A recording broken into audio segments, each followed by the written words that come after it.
Hello, everyone. Welcome. We're going to get started in just a minute.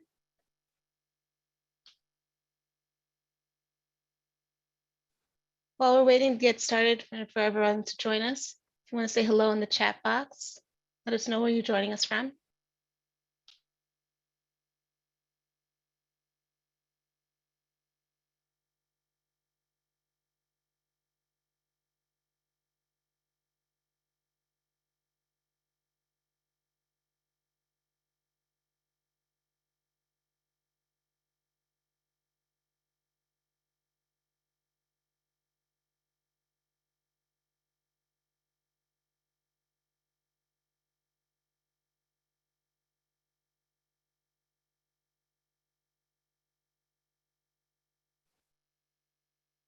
Hello, everyone. We're going to get started in just a minute.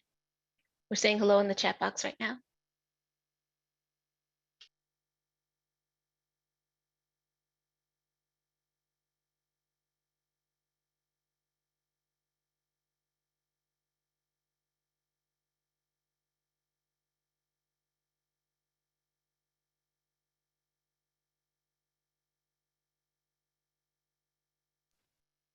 Let's see, we have folks joining us from Oregon, New Jersey, Illinois, North Carolina, Wisconsin,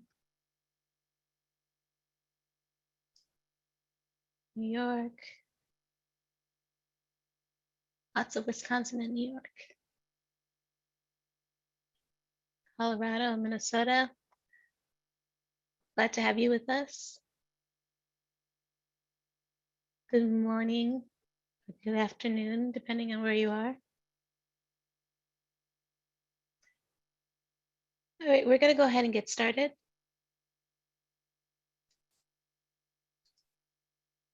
All attendees are in listen-only mode. This webinar is being recorded.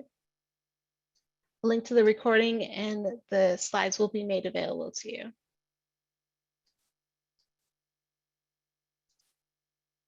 As we're going along, if you have any questions for our presenters, please add those to the Q&A box. We'll try to catch them if they're in the chat box as well, but if you want your question asked and answered live, please add it to the Q&A box. And with that, I'm going to turn things over to NSLA CEO, Aaron Dworkin. Aaron? Hello, thank you, Leslie, and hello, everyone. Thank you for taking time out of your busy schedules to join us. My name is Aaron Dworkin. I'm the CEO of the National Summer Learning Association, NSLA for short. Hopefully, this isn't the first or maybe the last webinar you join. We have our Voices of Summer series we've been doing for months now, as this coming summer and the next few summers could be the most critical ever for young people coming out of COVID, and for our communities who are responding to those negative effects and trying to make up for unfinished learning and to give young people so many opportunities to catch up and propel forward. So NSLA, just quickly, if you're not familiar with us, has been around for more than 25 years. If you ever heard the phrase summer learning loss, that comes out of some seminal research that our organization did. And for all these years, we've been putting a spotlight on how to combat summer learning loss and close the achievement and opportunity gaps, which we know grow most dramatically between low income and higher income students over the summer months. So just share a couple other quick points. Go to the next slide. So before I just share a little bit more about NSLA, I think it's worth grounding. We're talking about older youth today. We're talking about summer youth employment and internship opportunities. But I just want to remind people what we mean when we talk about summer learning, especially now that there is so much federal funding flowing to states and to school systems who could partner with hopefully all of you if you build those relationships around your programs. And just again, this is just historical, traditional perceptions, but summer school was always, considered remedial. You only focused on whatever you might have failed or didn't succeed with during the year. It was only focused on academic skills, typically only took place inside of school building walls, usually was considered a punishment and not too fun or not too engaging, and was actually probably mandatory, but only for a few folks, and usually was designed by adults and just felt like a continuation of school. Summer learning, the intention behind the name and the idea, is it was designed to be summer experiences that were the opposite of all that, not just remedial, but you get to learn new things that you didn't get, we never have the chance to learn during the school year. That's a lot of time of your job programs and internship programs bring. That it's not just academics, but it's also enrichment and art and music and health and fitness and social emotional support and experiential and hands-on. It doesn't have to just take place in a school building. And all of you who are running youth employment opportunities speak to that, obviously, that you could be learning through your summer job or through your summer internship. And that doesn't have to take place in a school. And that counts as learning too. And we're seeing a lot of districts give credit for that as well. That again, we want to make these programs so fun, that they're so engaging and exciting that people want to go to them. It's not a punishment. And if they want to go, then you can make it voluntary and open to everyone. And that all of you do this so well. You engage young people to have a say in what the program looks like and leadership roles in it, and that it feels different than the actual school year, so people have something to look forward to. But at the same time, it prepares young people for the next year, whether it's in college or high school. So next slide. Okay, we are going to, so that was quick. What we're going to do is we have a wonderful panel here today, and you're going to hear from all of them. We're going to give each of them a chance to talk about what they're doing. And so again, and before I introduce them and let them introduce themselves, really, just want to make this point that summer youth employment and internship experiences and obviously paid internships are kind of like a holy grail.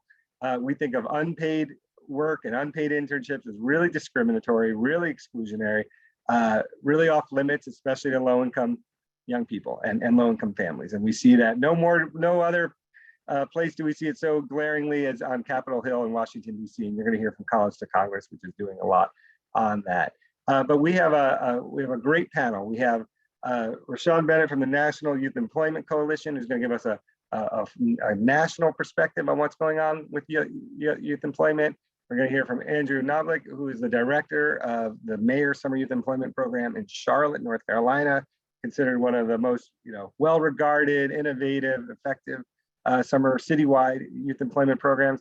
Then we're going to hear from one of his great partners, Jenny Ward from Bank of America, about how as a corporate partner committed to giving opportunities to young people and working with government and nonprofit partners, how she approaches that and what works and what, and maybe what doesn't. And then we're going to hear from one of our newest partners of NSLA, Morgan Rako, who's with College to Congress and creating paid internship experiences in Washington, D.C. that are not only good in the short term, but also a lasting huge impact. I think everyone here can speak to the fact that these experiences that we're trying to provide young people, we want everyone to have them, are both immediate and lasting.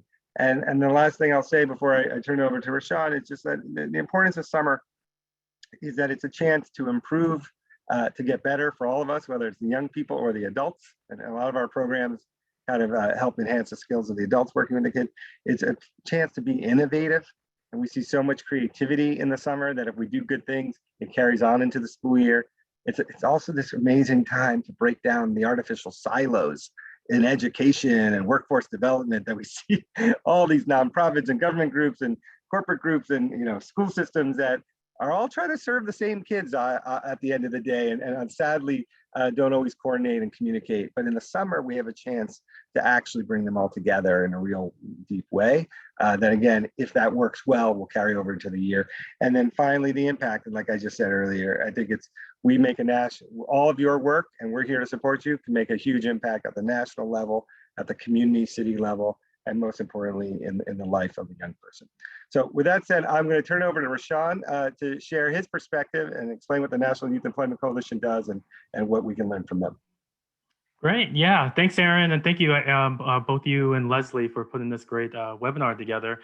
Hey, friends, I'm Rashaun Bennett. I'm the Director of Operations at the National Youth Employment Coalition. We're based in DC. We're a national membership organization made up of youth-serving organizations.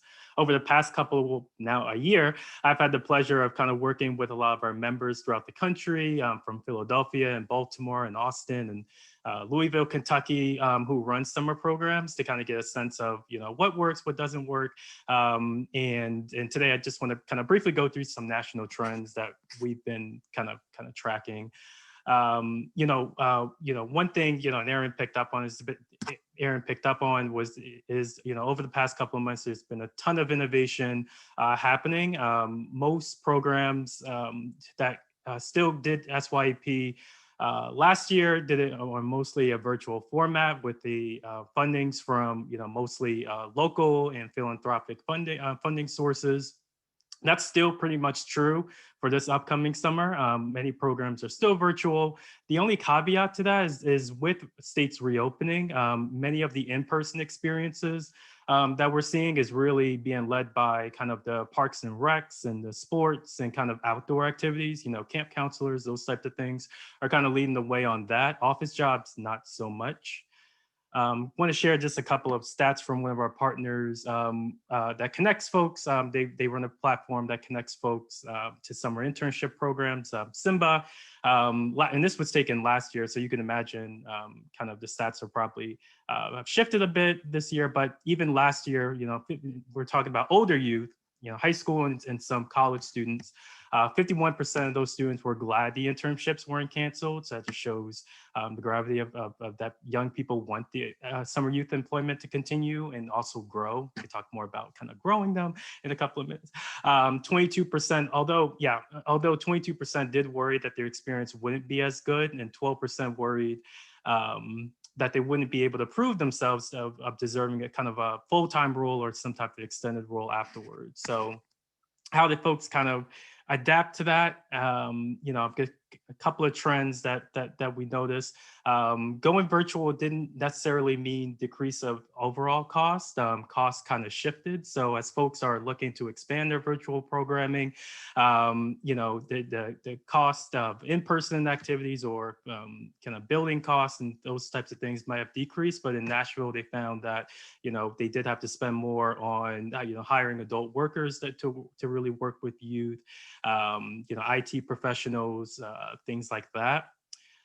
There's a lot of kind of conversations right now about simplifying systems. Of course, last year there was a drastic change to go into the online environment.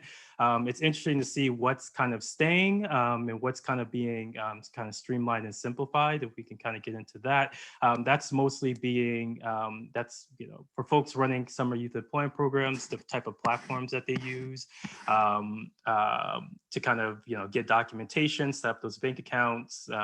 Payment models and things like that. That's kind of being led there. In terms of major things that people are kind of grappling with as we're now in kind of our 2.0 iteration of the virtual environment, is really how to make a meaningful work experience for young people, just given the drastic change, many of them coming from high school and having a totally online environment. So as they're continuing with the kind of the virtual learning environment, how to make that more meaningful, how to build kind of those marketable skills afterwards, even though we're not in person, how to infuse, and I think some of our partners on the panel today will talk more about like other things besides work experience, like financial literacy and things like that. And I'll just leave with kind of from the big national perspective right now, NYC and a couple of other national players are really trying to advocate for ways to really grow SYEP in terms of money and federal investments. And there's a big opportunity with that with the American Jobs Plan that Biden put out, as well as a couple of other bills that I probably will talk about later. So pass it back to you, Aaron. Thank you, Rashaun. And I think people will want to know, if you just say one quickly, like when you think about the funding that you're advocating for, you're saying the American Jobs Plan, which agencies or which funding streams are we going to want to mobilize everyone around to help get more money for their type of program? Yeah, the Jobs Plan really does take a kind of interagency approach. The DOT is going to be involved in infrastructure. The main agency will be the Department of Labor. They're right now being tasked with kind of figuring out the specific training and jobs portion of the American Jobs Plan. The part that NYC is really signaling out is the subsidized jobs component of the jobs plan that's being called for. And we know that SYEP jobs are a form of subsidized jobs. So yeah, that's the DOL subsidized jobs. Yeah. Okay, and Department of Labor makes sense. Well, thank you. I just want to go to our panelists. So was there anything that Rashaun just mention that kind of jumped out to you or that really resonates with you before we go on to Andrew? Jenny or Morgan or Andrew? Yeah, I can hop in on that. We have seen a lot of students who have kind of had to put their lives on hold because they were waiting for internship opportunities, and some of them were able to complete internships virtually, which they were thankful for, but they're, to Rashaun's point, they still are not feeling the same level of networking that we've seen in previous cohorts. We are bringing a summer cohort in person this year to intern on Capitol Hill. And a lot of them are holdovers from, they were supposed to come last summer before, the world shut down. So, and that means that a lot of them are in completely different situations than they were when they first applied to the program. Students who were looking just to gain more experience and see if this was something they were interested in now have graduated and are in the workforce and now need this to turn into a job opportunity. So it's just a completely different ballgame, but we have seen that virtual internships open the door to increase diversity because you don't have to have the hard cost of living in DC in order to intern for a member of Congress. So that's one huge positive that we've taken from it. Yeah, no, thank you. So, obviously there are pros and cons to the virtual. I think we all prefer in person, but it did kind of make accessibility for some opportunities, more widely available. So with that, maybe I'll go to Andrew. So Andrew, and by the way, did a great job. And Don Hill, who I think he works with, is on this call and leads the NSLA Summer Youth Employment Learning Community. So for anyone who wants to join that, maybe Leslie can put that in the chat box so you can know about that. But anyway, she does a great job. She works with Andrew. Andrew runs a great program that did pivot very successfully in a virtual way last summer, but they're doing a lot to plan for this summer. So Andrew? Thanks, Aaron. Yeah, you really put the pressure on me to acknowledge that my boss is on the line. So I guess I'll have to do really well here. But hey, everyone, I'm Andrew Knoblich. I'm the program manager for the Mayor's Youth Employment Program in the city of Charlotte. And today, I think I'll be able to bring to fruition here the practitioner perspective. And over the past year and a half or so, as with most youth employment programs, have been challenged in many ways to rethink and reimagine how we might deliver summer learning experiences and specifically paid internship opportunities. And we have had a phenomenal success, I think, in our effort to do so. And we're able to impact and salvage several hundred internships that would have otherwise gone away through the pivot and implementation of virtual work-based learning opportunities and internships. And so I think Rashaun kind of hit on the innovation, and I'll touch on that as well. But as a starting point, I wanted to mention that our mission is very student-centric. And so at the core of all of the work that we do, we want to assess kind of our decisions and the potential impact they may have on the student and customer experience. And so in transitioning and pivoting to virtual, while that was a very iterative and developmental process for us, we did bring to the table some very unique partnerships that enabled us to be successful. And so one of our great partners, Bank of America, and Jenny Ward is on this panel with us today, and I'm sure she'll have some things to share about that experience. But we were able to orchestrate a reallocation of budgets, of funding sources, of capital, human capital, and different resources to successfully make that jump. And so in so doing, we provided 291 virtual internships last summer. We provided 88 in-person internships with 18 business partners across the community. And to give some context to that, in early March, before the pandemic hit, we had 105 business partners in Charlotte committed to hosting 535 students in-person internships. So that was a substantial and significant pivot for our program. But I think in making that adjustment, we recognized the opportunity that provided us to potentially scale our program in many ways. And it gave us an opportunity to pilot something that I think we may not have considered piloting in the past, being a virtual internship delivery model.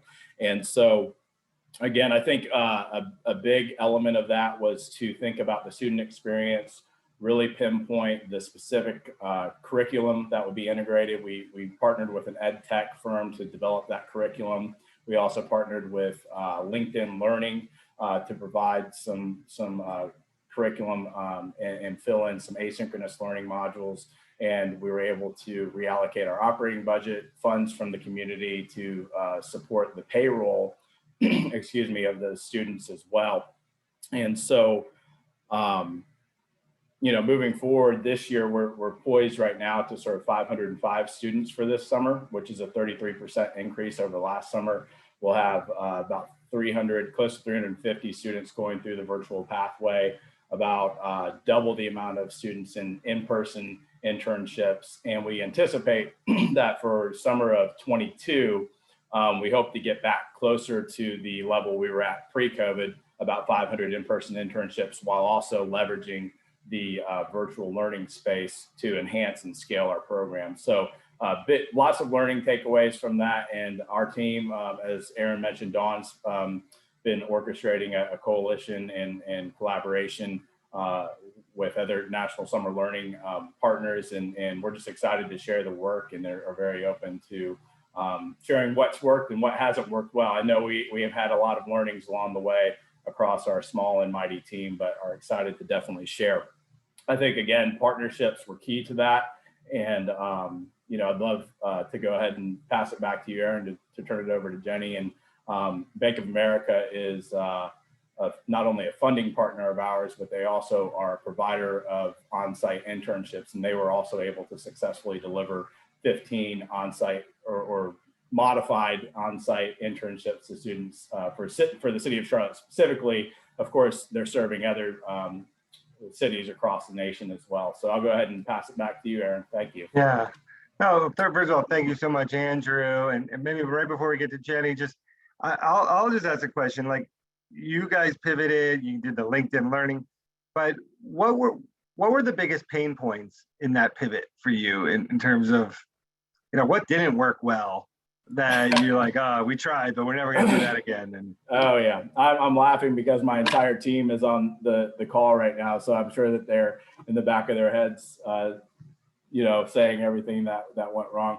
I would say probably one of the biggest pain points was just that we didn't have a best practice model to work from. We didn't have the framework, so everything was iterative. We had to, I mean, everything was on the fly. We were shooting from the hip, and you know, in so doing, you know, a lot of what we delivered was delivered just in time. Like on Monday morning, we had to launch curriculum for session 2, and it was finished, you know, 2 minutes after we were supposed to start. So I think time, now that we have some time on our side this year to rethink and kind of be more intentional with the development of those models and the curriculum, I think that's probably lowered our anxiety across all of our team. But I would say probably just having to really adapt and evolve throughout the entire delivery of that experience created a lot of excitement, but also a lot of stress. So,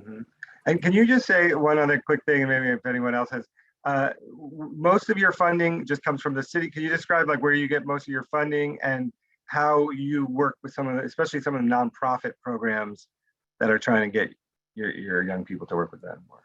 Yeah, absolutely. So, you know, as I mentioned, Bank of America is a very generous private sector funder of ours. We do have other private sector partnerships who provide funds as well.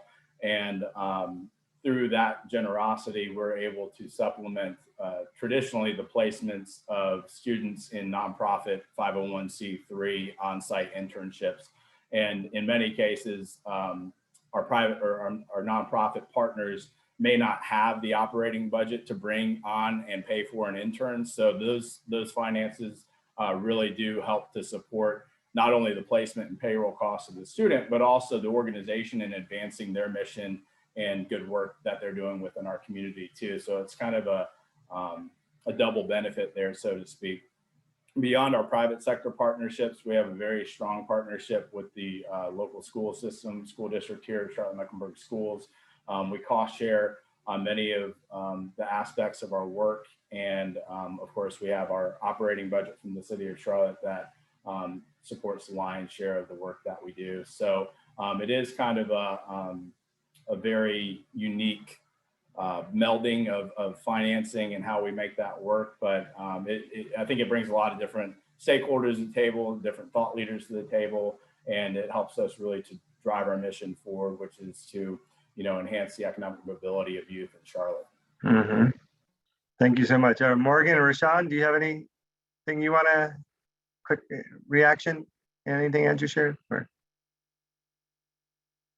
I guess I can go quick. The partnerships aspect, we don't do this work alone. I think a lot of the programs who had a lot of success was, through their partnerships, existing partnerships, and also, new partnerships that were really leveraged, from the philanthropic, other SYPs, other cities. We don't do this work alone. So. Yeah. Okay, thank you. And I guess if you're somebody running a program or looking for young people to work in your program, just again to make sure you're connecting to your summer youth employment program and taking advantage of the great young people they're bringing into the workforce. So with that said, Jenny, you have a great perspective, and we'll be honest, Jenny. Everybody who's running a program is trying to call you and solicit you and partner with you. So I think we'll want to hear how you sift out things. But can you just share your kind of experience on your side and working with Andrew and the Sure. And let me qualify by saying I am in Charlotte and a very proud partner of our mayor's youth employment program with Andrew and Don and the team with our mayor, Vi Lyles. And so I have counterparts just like me in all of our markets. So Bank of America is organized with local market organizations, and we have community relations managers like me. So I think the biggest question in a large company like Bank of America is, how do I make contact, right? Like, how do I find if Bank of America could support our program, in Atlanta or in LA or wherever. And so I'm happy to help you navigate that. And, Andrew, I'm happy to share my email, or if it's easier for me to, do this through any of the coordinators today, I'm happy to. I mean, if it takes the headache out for you, I'm happy to do that. We also have our foundation, which is basically sets our national priorities, right, around our community investments. So investing in youth is one of those main pillars. We've been talking about economic mobility now for years. And Charlotte, like many of our cities, we know that we've got to improve, and that's got to start with not just our youth, but frankly, early childhood education and family engagement. And so I give you all that context before I jump in. And what I want to do is not only highlight and recognize our strong partnership with the Mayor's Youth Employment Program here in Charlotte, but we also in Charlotte support our police department's youth diversion program called Youth Envision Academy, and that also runs in the summer. And so I think what's important to us, and I know it's important to you all, is that you have funders that are committed year after year. I think it's highly disruptive when you have people come in and come out. And so just know for all of you that Bank of America really sees investing in youth as a priority. So while I can't say every market, can give the same level of investment, I can tell you that it is one of our priorities. But in addition to the Youth Envision Academy, we also invest a lot in different types of virtual learning camps with the achievement gap we've seen in Charlotte for students of color, especially in some of our highest poverty areas, being over 12 months in learning loss. And so our focus here in Charlotte is really on third grade literacy and proficiency. So a lot of reading and also math camps. We are supporting those as well this summer. And then, two other programs I wanted to make sure that you knew that exist outside of Charlotte in probably many of your markets. So we also have our own interns, and we also have a really great program called Student Leaders. And you can look that up on our Bank of America website externally. We've been running that program for at least 17 years now, if not 18 consecutive summers.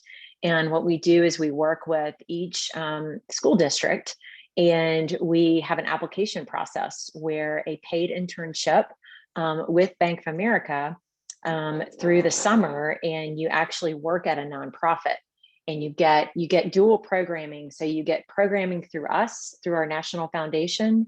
When we can be in person, we take all of them to DC in July and have a day with your congressperson. It's pretty robust. And then for the day-to-day in your market, you're really paired with and working with a nonprofit to do a specific project. And then we have project presentations at the end of the summer back to our Bank of America team, as well as the nonprofit client. So it's a very competitive program. We only have 4 or 5 slots in each of our markets, but again, it's paid, to the point that was made earlier.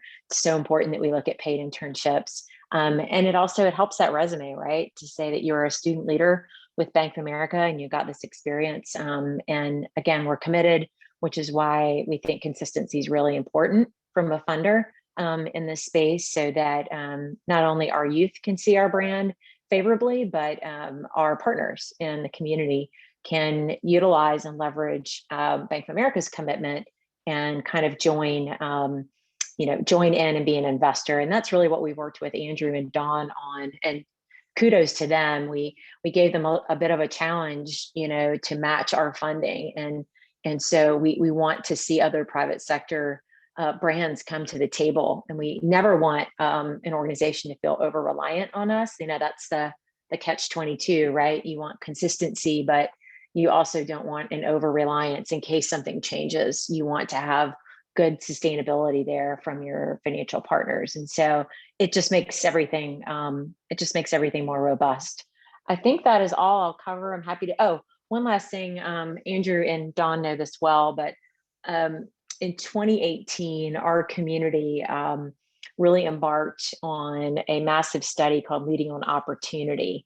Some of you have heard of Raj Chetty, the Harvard economics professor that has really looked at economic mobility across 50 cities in the US and ranked them. So Charlotte came 50 out of 50. We are not proud of that, but it certainly was a wake-up call. The reason I bring it up to you all is that within that report, 40,000 disconnected youth were identified. And so that becomes a rallying point for our community across public and private sector, that we've got to do something to change that trajectory. So I go back to that report, which is very much, part of everyone's planning and conversation, because we have to change that trend. Thank you for having me today. Jenny, thank you. You covered so much, and actually some of those programs are so impressive and inspiring. Can I ask you a question about, just as a host of interns, or from your perspective, what you're hearing from the people who are doing that, like what works, say what complaints do people have, and what do you need to do for the staff on your side to get them ready to be a good kind of host as well? Well, I'm going to probably state some really obvious things here too that we've all experienced, whether or not you're an intern or what capacity you're working in. The fatigue is real in terms of virtual, and I think just being really, really mindful of whatever programming that you're doing to make it, short, multimedia, multiple ways to engage, the participant. The sit and get is just a very disengaging for all of us. And so I think that project work, team-based work is really important. So giving interns and even, mentors or managers opportunity to do smaller groups, projects where there's engagement offline, then they come back and present, right? Like just thinking about different methods and keeping it fresh and asking for feedback constantly. I know we all like when we have a program and we say, check, it's done, we're executing, but I think we've learned and continue to learn, we have to build in feedback loops to make sure that things are working, and if they're not, that we've got plans to tweak it if needed. I think for Bank of America, one thing that we've been trying to do, and Andrew can speak to this as well, make sure that we're profiling speakers, panelists, career type speakers that really have a diverse background and really have diverse experiences. Make sure that we're matching the audience with speakers that have a lot of depth. And so, did I walk in your shoes? Let's make sure that we're relevant and we're not just picking someone because they're a big title. I think that, these folks, like we would appreciate, they want to see really interesting career journeys. They want to see non-traditional pathways. And we're really happy to profile employees that we have that may be, very junior in terms of seniority, but they have extremely rich backgrounds. And we just want to give priority to those stories. So the last thing I'll say is you don't have to be a banker and have a finance degree to work at Bank of America. We want to make sure that these young people know that about half our jobs are technology based now. We're more of a online tech company that happens to be a bank, and so we want to make sure people know if you're interested in cybersecurity, if you're interested in application development, that artificial intelligence, like these are jobs that are at Bank of America. It's not a financial center, a teller, and maybe some of the things that they may be thinking about that they just have never had exposure to. So that's on us. That's on us to profile those jobs and through interesting people. Well, thank you. And I know you also have a financial literacy curriculum that you've made available to everybody, but if you want to mention that. Yeah. So thank you. And all of you out there for your local Bank of America market, Better Money Habits is our national financial education curriculum. And we, we go out and teach it. So it's free. We work with junior achievement. We work with middle school kids, high school kids, individual school systems, nonprofits, colleges and universities, and even partners through like Goodwill and Urban League, YMCA, YWCA. And we can customize that financial education curriculum to the age group, to the life stage, to make sure that things like budgeting and saving and retirement, home buying, that we get information, to people early enough so that, some of the mistakes that we all made don't get repeated. And, some of us learned, good financial planning at home. Many of us did not. And so we kind of are learning by fire later in life. And all of us probably in this call today know that some of those decisions can really impact our credit. And would we not have done things differently, right, if we would have known? And so these modules and education is really built to empower through education to make those good decisions. So we're not, we're not giving kids not only debt, but additionally, ways that they can look at their credit and improve it and do things that really make them credit worthy, right, for things like buying a home. And so I'll stop there. But yeah, it's a great program. Yeah, Jenny, thank you. I'm kind of laughing to myself because when more than 20 years ago when I started in this work I was running a basketball-based mentoring program in New York City. And on one of the evenings when we had a leadership activity, a guy who had the biggest muscles, kind of like looked like a huge bodybuilder, stands up and says, "I gotta say something to everyone." And everyone's like, "Quiet, well, what's he gonna say?" He's like, "When you get to college and it's freshman orientation and you go into the bookstore, if someone says they'll give you a t-shirt if you sign up for a credit card, you say no and walk away." Because he goes, "I didn't realize that. I didn't realize I had to pay it back. I had to drop out for a semester." It was a horrible story that the guy, he's like, there's no more important lesson in life, So just like someone's got to say that to young people at some point. So with that said, thank you for that resource. Hopefully people can access it. It seems amazing for everyone. But for Morgan and Rashaun as well, and we're going to go now to Morgan, and Andrew too, you feel free to chime in. A lot of the jobs we're talking about are people's first ever paychecks. And I just love to hear either what resonated from you all from what Jenny said, but also how have your programs kind of prepared young people to manage their money and think about their money for the first time, if that's the first time. Morgan? Yeah, I'm happy to hop in on that.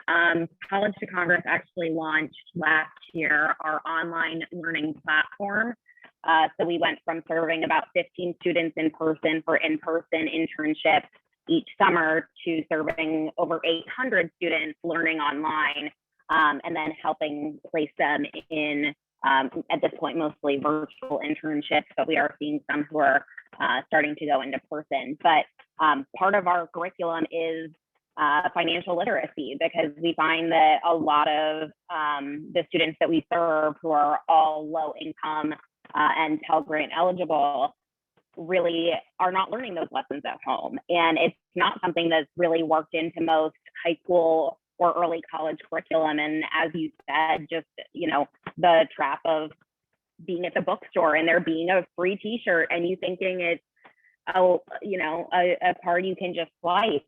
And there's magically money there for you. And it's not. It's, as Jenny was saying, really the issue of credit that people don't fully understand. And especially people coming from a family of low income. So that's a huge part of the curriculum that we work off of. Thank you. Andrew? Yeah, likewise, we integrate across the entire annual experience for the student, starting with our training in the fall. That's a prerequisite to applying to be involved in the summer internship program, all the way through the summer. And I think, going back to Jenny's point about introducing subject matter experts to young people who look like them, and they can see and envision potentially themselves one day being in those capacities. The virtual rollout really enabled us to more readily and more easily activate subject matter experts across industries, across Charlotte and beyond, to connect with youth. And from a social capital development standpoint, that was important, but also, we were able to integrate Better Money Habits, work directly with the Better Money Habits team locally here in Charlotte to integrate that into our summer programming. And that's actually going to comprise of about 5 to 10% of the overall experience for students this summer. So financial literacy is imperative for students, and in particular, those from low resource and under-resourced backgrounds who may not have a strong foundation and understanding of money, and how you might get into trouble by opening a credit card for a t-shirt. Mm-hmm. So definitely, I think that's critical and an essential component of our curriculum. That's great. Thank you. Rashaun, anything you want to add? Or you think? Yeah, just really quickly, we also should be cognizant of, for young people who are getting their first job, there's a ton of upfront costs when you're getting your first job. Everything from now, you gotta have a laptop, you gotta have internet, you gotta have clothing, you gotta have transportation, et cetera, et cetera. I've had several jobs, and my upfront costs from like getting a new job just dramatically decreases. So as much as cities can provide, everything from small things like just a backpack to journals to, these habits, if you have partnerships with professional clothing, whatever that might look like in your area, that really does tremendously help, especially for someone's first job as a young person. Well, that's a perfect segue, Rashaun, to Morgan, because I think Morgan represents, like we were saying, College to Congress. So I'll let you describe your program, but also all the different kind of thoughtful strategies that a lot of people don't always think about when they're creating these jobs and paid internship opportunities. So Morgan, why don't you share kind of what College to Congress does and some of the ways you do it? Absolutely. Well, thank you so much for having us.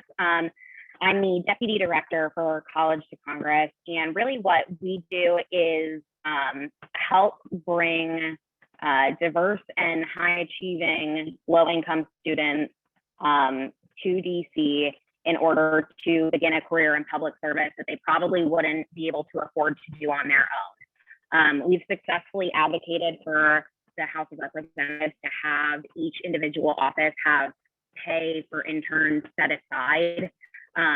So they now have access to being paid, and it's a lot more common now for offices to pay their interns. Unfortunately, what we're seeing is that they tend to get a stipend of less than $1,000 a month, which is just not livable in Washington, D.C. I mean, you know, rent here is significantly more expensive than that. So not only groceries, transportation, all those things like we're talking about. So what College to Congress does is we really manage a lot of those additional hard costs. So we pay for the housing, we pay for their flights, we pay for their first professional wardrobe, which is much more expensive than people seem to think about. We pay for, sorry, just trying to think off the top of my head, what else? Get a food stipend daily, they get a general living stipend, just a lot of things that people don't think about that really are barriers to diversifying who, not only who's representing you in Congress, the member, we're finally seeing more diversity in who's getting elected, but really the ability of the diversity of who's actually writing the laws, which are for staff. Oh, I'm getting a notification, my internet's unstable. Are we okay? Okay. So we really try and focus on bringing these students. And like I said, we're lucky enough to be able to launch this online platform very shortly after the pandemic hit. It was something we were already working on and planning on launching later last year. We just kind of accelerated the timeline a bit. So even though we weren't physically able to bring any students into DC last summer, we ended up serving hundreds more than we would have through online training and helping place them in virtual internships, as I said previously. So that's really what we do. And the goal is, like I said, to make sure that the people writing the laws are reflective of the people that the laws govern. So that's us. We're excited to partner with NSLA and happy to answer any questions. Yeah, no, thank you, Morgan. Yeah, we were able to hear you. Your picture was a little in and out, so I don't know where you are, but thank you. We were able to hear everything you said. And I'll just share a couple thoughts and then a couple questions I have for everybody.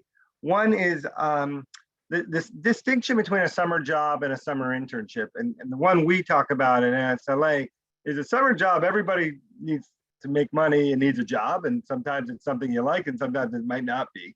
An internship, hopefully, it puts you into a career path towards something you're really passionate about, something you've studied, something you want to go do, which is why people have been willing to do it for no money all these years, typically, right? You love basketball, you want to go intern at the NBA, anyone will do it, and even if they can't afford to do it, they'll try and do it. But I think what we see again is, especially with Congress, that these internships lead to real job offers. And, law firms and investment banks have figured this out for years. And if you're a grad student or a law student, where you work that summer before your last year of law school, that'll determine where you work for the next 15 years, that one summer. And when you see, I love this point, Morgan, and you're making, I don't know, the unpaid internships in Washington, D.C., thousands of young people coming, but again, typically middle and upper middle class folks whose parents and families can subsidize them or however they could do it. And others, again, for all those reasons. And so you're taking the time to think about the flight and the clothes and the food and the transportation and then giving them social capital and leadership training and all these other things, which I think all of you do. But it actually makes me think that in any city, thinking about how to place interns in your local city council member, your other political offices too, would be good. Any reactions, Rashaun, Andrew, or Jenny, to Morgan's model and some of the points she brought up?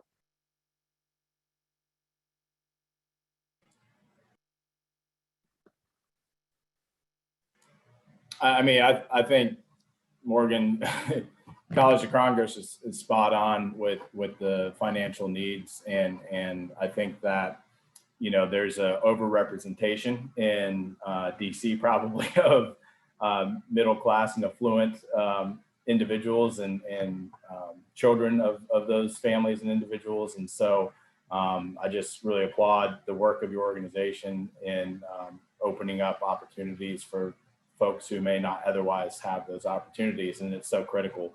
And I actually was thinking about my own experience. interned at the Carter Center in Atlanta for a summer. And I put the majority of those 3 months onto a credit card. And fortunately, I was able to land a job in DC thereafter and quickly pay down that debt. But, you know, I think a lot of folks rely on debt and leveraging debt to make those opportunities work. And in particular, folks who don't have the financial means. So I think it's so important. And I guess, you know, also from our program standpoint, you know, and I think Rashaun kind of touched on this, thinking about establishing community partners as a practitioner, you know, we don't have the budget necessarily to provide, you know, funding for clothing and interns going out to work sites. However, we do have great community partners who have historically supported our students in that effort, Goodwill, other Salvation Army and others in the Charlotte area, to name a couple. But, you know, those are great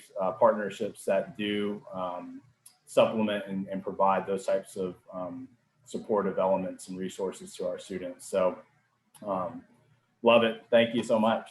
Yeah. Rashaun?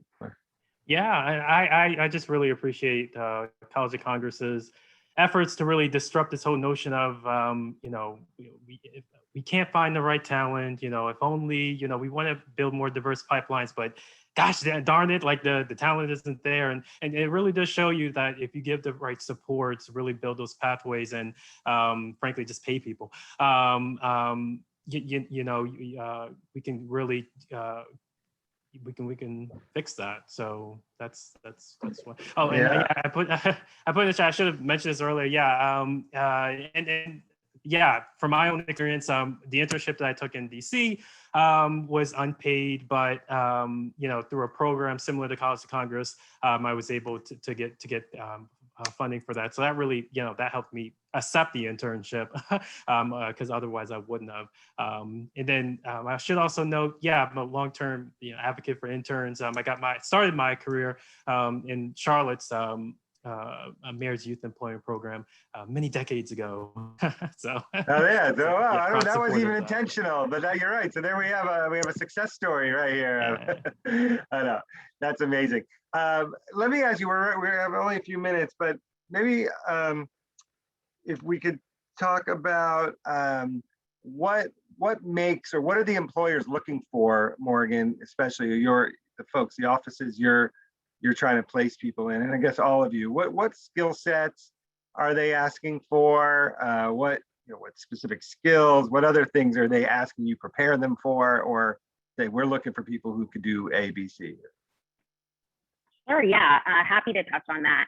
I think the biggest thing for a lot of the offices we work with is that we are able to train them at all ahead of time, and that we're really recruiting diverse candidates that they campaign that they want to diversify Congress, but then struggle to execute that.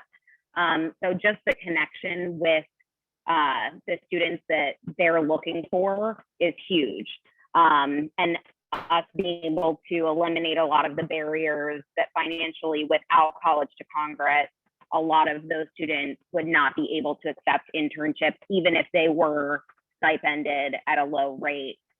They wouldn't be able to accept it from a member of Congress, and they would miss out on that opportunity. But other than that, what we're really seeing is that they want to see someone who is trained to handle front desk type of duties. Can you look professional? Do you know how to answer the phones professionally? Are you able to hold a conversation with a constituent who's coming in for a tour?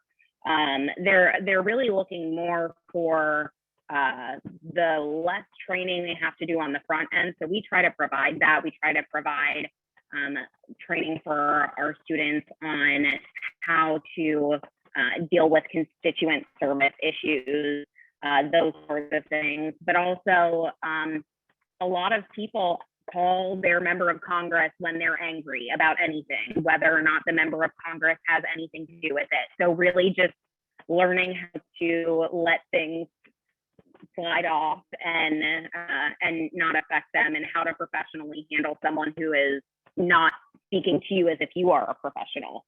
That's really what we see. So interpersonal skills, communication skills for sure. I'm sure, something that all the young people you're working with all have, that all these offices want is social media and tech skills that they feel like they don't know how to utilize, or, you hear a lot of folks who, you're in charge of the congressman's Twitter account now because, the congressman has no idea how to do that. Yeah, TikTok. TikTok is a big everything. one. Right. TikTok and Clubhouse. So listen, they're in a driver's seat in some ways if they learn to play up their strengths. We have a question, and we're gonna only a few minutes left, but one question in the box here is about how you guys intentionally help build social capital. I think Jenny, you were talking about it with some of the speakers you bring in. I know Morgan. So if you could just, and also, how do you stay in touch with them once they've finished? And are you writing references? Are you, helping them with job, networking and whatnot? So can you speak to how you do that? Any of you? I'm happy to hop in and start us off here. I think a big benefit for our program and for our students this year was to leverage a partnership with LinkedIn Learning. That enabled us to support students in establishing a professional social media presence, and also help them to conceptualize and understand that once they put something out there into the digital sphere and universe, it exists there for their entire lives. And so I think in a lot of ways at 16, 17, and 18, you probably aren't thinking in those terms. So, we also, in addition to supporting the students and interns in creating their profiles, challenge them to leverage those profiles to connect with the subject matter experts that we would have involved in our program throughout the summer. So there were speakers every week that would come in. Some were CEOs, some were senior vice presidents, some were entrepreneurs. And so that gave a really good opportunity for students to practice their interpersonal communication skills, expand their professional networks.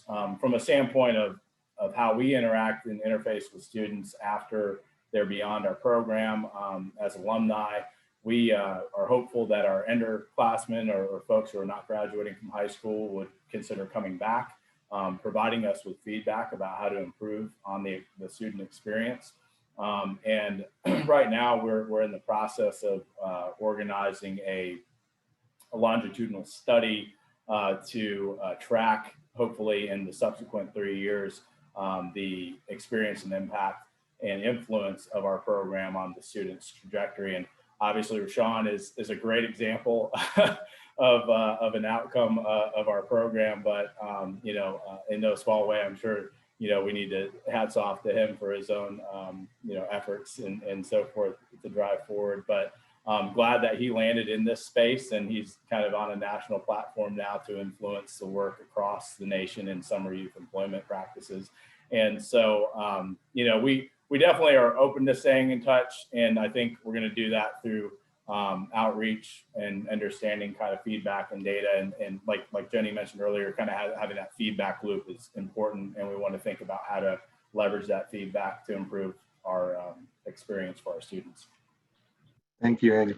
Jenny, do you want to share kind of some of the things you've done to create more social capital for the folks who come in?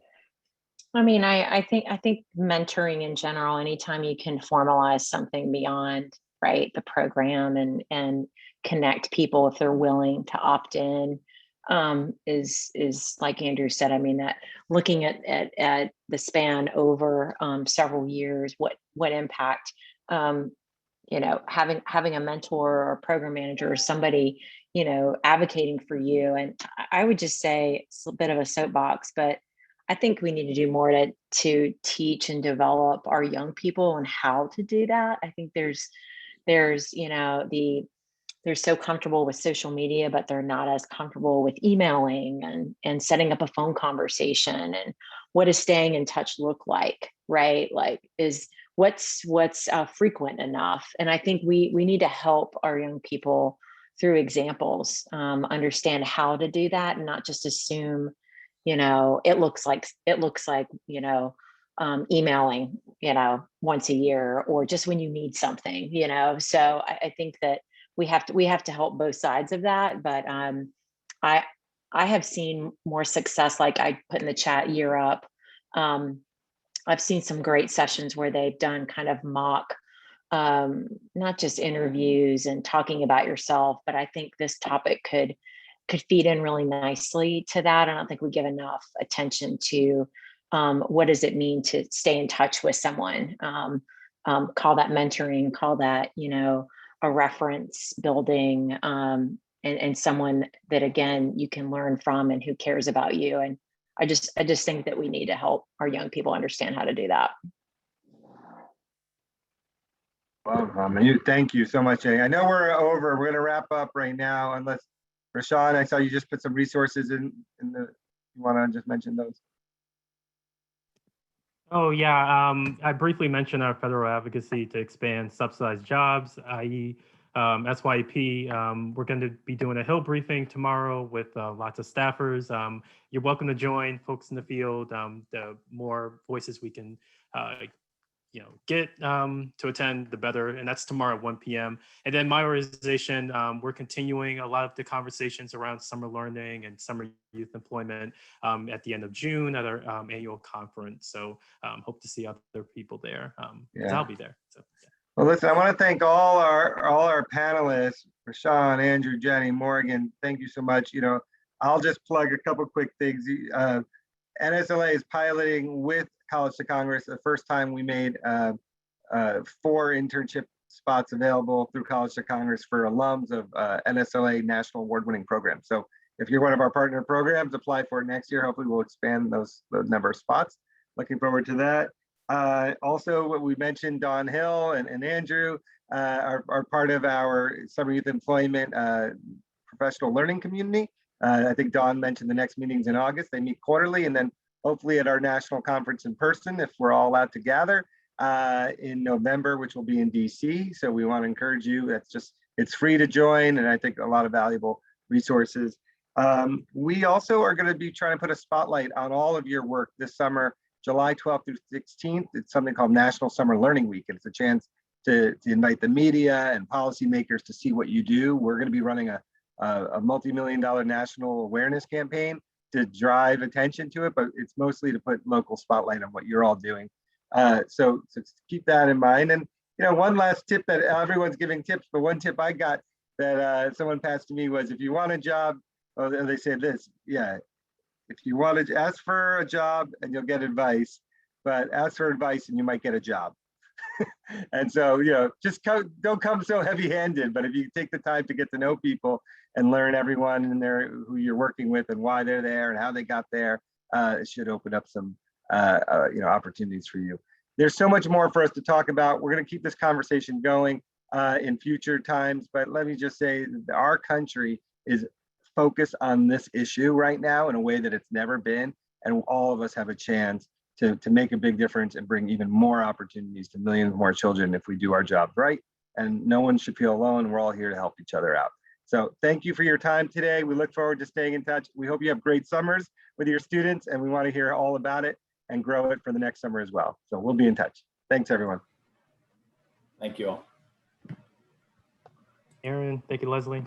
Thank you, everybody. Bye.